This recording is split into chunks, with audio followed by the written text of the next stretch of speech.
this week we are talking about what happens with diagnoses and making diagnoses, and then of course what happens when we make the wrong diagnosis. Right. Today we're going to review 5 of the most commonly misdiagnosed mental health conditions. And the first one is not much of a surprise, but... Right. Well, it's interesting. This whole business about misdiagnosis, there are very few data, right. Surprisingly. I was surprised, and I thought, well, maybe I'm missing something as I went into this literature. But the other writers are saying the same thing, that there aren't good data right. on the percent or the rates of misdiagnosis. We know that it occurs, right. but it's very hard to determine exactly what the precise number right. is. 2 numbers that have been published from years ago. One in 2012 in an issue of Current Psychiatry said that general practitioners, I think we're targeting that. No, I'll take that back. That was a 2009 article, so 9 years ago. In Lancet, so it's a British medical journal. Right. Okay, and they evaluated general practitioners, and it's not to pick on general practitioners by any means, but they evaluated general practitioners, and they found that they identified depression incorrectly in 47.3% of their patients. It's a wrong diagnosis. And in 2012, there was a study in the United States, it was published in Current Psychiatry, that said that 26 to 45% of individuals referred to psychiatrists for depression failed to meet criteria. Right. So we're somewhere in that 40 to almost half of people are either missed or they're misdiagnosed. Right. Okay. That people think there is a mental illness when there isn't one, right. or they misdiagnose the one that they see. And I think there are both issues there. One is diagnosing the wrong one, and the other is missing the diagnosis altogether. Right. And then I guess a third is thinking there is one when there isn't one. So I guess there right. are 3 issues here. Right. And it's important to point out that first, these were studies. Right. And you're going to go out there, if you do a search, you may find where people talk about misdiagnoses, right. but a lot of that data isn't necessarily research driven. That's or right. research derived. Right. And so it could be anecdotal, it could be fabricated, it could come from a lot of different sources. Right. The second thing is that both of those studies focus primarily on depression. That's right. And that's all they're talking about in these 2 studies. Right. And we wouldn't, to me, it's not that surprising that a general practitioner may misdiagnose depression because, if a person comes in and they're complaining about depression, right. They're going to respond to those reports. They may not necessarily do a thorough right. Mental health evaluation. They're just going to treat the depression. Right. And the same with, then they may therefore refer that patient to someone. Right. And then, again, we found that they don't really have the diagnostic criteria. That's so right. To me, those are the best data we have, or the only data we have, but right. they're not necessarily indicative of what's really happening. And you can understand why studying misdiagnosis would be so difficult, because none of us want to admit that. Right. Sure. How do you really find out? So these are very hard data. It's very difficult to extract these data. We don't keep track of misdiagnosis. Right. I mean, we can track how many diagnoses are made, but it's almost impossible to track misdiagnosis. Right. Okay, because nobody's going to admit that they did. Right. If somebody called me today and said, well, how many of you missed? I have no idea. Right. I mean, I really wouldn't be able to give anybody an accurate number. But that said, we know that this happens right. with some regularity, because we mentioned a study yesterday where physicians were given a set of symptoms. That's right. You had physicians from the U.S. and physicians from England, from the U.K. Right. Right. And they were given case studies, right. and they came up with a variety of diagnoses based upon the data that was provided. But also we know this because well, again, from our own practice, Right. there are many times that patients are referred to us with a history of identified conditions or identified diagnoses that are not consistent with what we see as the symptoms or what we see as the presentation. You know, one of the things some of our work is done in residential centers, residential facilities, and frequently the children and adults who end up in facilities end up there because they have been involuntarily hospitalized, or they have had some other kind of breakdown that has occurred. And when a diagnosis is made under those circumstances, it's usually a pretty significant diagnosis. There's a lot of bipolar disorder or those sorts of diagnoses. And that may look like an accurate diagnosis at the time, but that's just a snapshot in a person's life. Yes, you went through a crisis, you were involuntarily hospitalized, so you're displaying certain symptoms. Diagnosis is based on those symptoms. That diagnosis has to be revisited over time, and frequently that isn't done. It's put on an admission sheet or a discharge sheet, and the diagnosis stays with the person, even though it may not be an accurate diagnosis. It sticks with you because it's part of your paperwork. It's part of your official record. Right. So we found an article that talks about, again, presents the 5 most commonly misdiagnosed mental health conditions. And so we'll talk about those 5 because I kind of agree. These are very commonly misdiagnosed. There are others, but these are among the most common. Right. These are common diagnoses, Right. which I appreciate, that these are the ones that are most, I think, some of the most frequently occurring diagnoses. And there's some that are the most frequently misdiagnosed. Right. Not missed, but misdiagnosed. And it's, but it is missed as well, not just misdiagnosed, but missed. Like the first one is bipolar disorder. And again, that's not surprising. In our practice, we see this very often, that people will come in with a diagnosis of bipolar disorder and don't necessarily agree with that diagnosis. People will come in and report mood swings or this symptom or that symptom, and some practitioners, based upon the way the patient presents, and we'll kind of talk about those issues over the next few days, will be diagnosed with bipolar disorder. They'll come in and given the benefit of the doubt, we'll just say that the circumstances have changed, or there's some additional information that suggests that the diagnosis isn't correct. So bipolar disorder is often misdiagnosed. People are often incorrectly identified as having bipolar disorder. But as the article points out, oftentimes people who really have bipolar disorder are oftentimes diagnosed with something else first. And so there's a lot of errors there. And what we have to remember, and we mentioned this yesterday, is that mental health diagnoses or mental illness diagnoses are based on symptom presentation. There are no lab tests, so we're looking at symptoms. And so all clinicians bring their interpretation to the symptoms. We try not to. We try to have specific criteria, but we're just looking at symptoms. So it's not inconceivable that we could interpret those symptoms differently.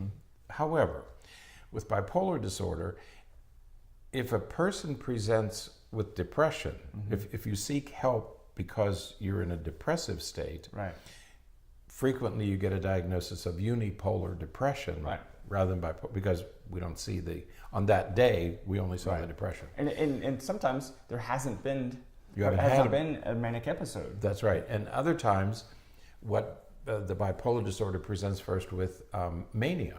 So then a person comes in with symptoms of mania, which can look like ADHD or a number of other disorders. Depending on at what point in that cycle, that episode, you catch them. That's right. So depending on, because again, it's a snapshot. The day that they come in for the visit, it's a snapshot. Okay, and so you have to be very careful. But it's easy to misdiagnose bipolar disorder because the symptoms of the disorder change over time, and they mimic other disorders like ADHD and personality disorders. So bipolar disorder is the first one mentioned, and for all these reasons, it's often misidentified. The second one is borderline personality disorder, and we received an interesting comment on one of our podcasts on our YouTube channel a couple of, maybe in the last week or two, in regards to the week that we did on bipolar disorder. We did a week-long series on bipolar disorder a couple months ago. And on one day we talked about a subtype of bipolar disorder referred to as cyclothymic disorder. And it's sort of like a rapid cycling condition with a person going in and with emotional dysregulation. There's a number of manic and depressive episodes. The person's up and down quite frequently. And the person asked, how do you differentiate between cyclothymic disorder and borderline personality disorder? Because they both have that emotional dysregulation. And what happens is, and this kind of goes along with what you said, and again, it's something we'll be talking about later this week, depending on the way the patient responds to questions and the way in which the clinician asks questions, that's right, that differentiation is going to be more or less difficult. But the bottom line is that for borderline personality disorder, there are emotional dysregulation is just one symptom. That's right. There are, I believe, eight total, and there has to be 5 or more of them present to make a diagnosis of borderline personality disorder. So, if a person reports one or two of these symptoms, and it's again misidentified or misattributed to a personality disorder, then they're going to be receiving this diagnosis incorrectly. That's right. The diagnosis of borderline personality disorder is often a tricky one to make, especially if you only talk to the patient. Right. And that's another issue, is that the patient may give a very different story than the spouse or children or other family members or friends. Right. And so, again, you're getting just a portion of the entire picture. Right. You're getting a snapshot of a movie. Right. And frequently we don't have the movie, we only have a snapshot. Right. Okay? And so we have to be careful because the symptoms overlap. Right. It looks the same. Yes. But it could be a very different diagnosis. Absolutely. And so it is too with number 3. ADHD. Our one that we have some familiarity with. Or a lot of familiarity with. No, it's something, more than 10% of children receive this diagnosis. Yeah. And 20% are suspected of having it. So. And the issue here, and as you said, are suspected of having it. ADHD is one of those disorders, and we've talked about ADHD a number of times here on the podcast. ADHD is another one of those conditions that, depending on what's going on in the environment, one may look as though they have ADHD. When we do presentations and workshops, we often say that we can create conditions in any setting, especially in a workshop or in a classroom or even in a home. We can create the conditions to elicit ADHD-like behaviors from just about anyone. If I'm talking in a graduate level psychology course, and I start doing a presentation on molecular genetics, and I'm using words that they don't understand, and talking about it very quickly, and it's happening this semester. We are teaching an undergraduate course, and you can see as soon as you start to get a little too complicated, a little more complex than they're ready, you can see them drift away and they start to do other things. Which is exactly what most people would do. I mean, yes, you might be polite and pretend as though you're listening, but you can see them beginning to shut down as soon as the content gets a little bit beyond their level. And we do that, that happens to K-12 students regularly, is that the teacher can start talking about things that they know nothing about. Well, especially when you have, the expectation that kindergartners, for example, will do book reports. That creates an environment wherein they're going to look as though they have ADHD, because that many of those kids are going to look as though they have ADHD simply because they're not ready for that level of content. My 4-year-old grandson was visiting last week. He visits a few times a year. Everybody wanted to know if he had ADHD, and I laughed because no, this is what a normal 4-year-old acts like. Right. They have a couple minutes of attention span. He's very active, appropriately. Right. He has enormous energy that he has to keep getting rid of. Now we had a house big enough that he could run around and do things. Right. And he destroyed our whole house. I mean, over Yeah. the course of several days, because that's what 4-year-olds do. They Right. take stuff out, and he's not putting things back yet. He, Right. he tries to, and we help him out with that. But it looks like ADHD, but it's normal behavior for a 4-year-old boy. Right. But depending on the environment and the expectations of the environment. If he was in some houses, they would want to medicate him because he'd Right. be touching things, and there's nothing he could break. I mean, there are things he could break, but there's nothing he could damage or destroy, or wasn't that important in our house. We don't have poison plants and fish tanks and things around that he could get into. But in some environments, he would look like he would need some kind of intervention, Right. Because of the environment, not because of the behavior. Exactly. So that's a big concern with ADHD is we often diagnose it in people who can't meet the expectations of the environment, but oftentimes it's because we fail to evaluate the appropriateness of the expectations of the environment. Right, it's the expectation. Right. Right. Number 4 is PTSD, post-traumatic stress disorder.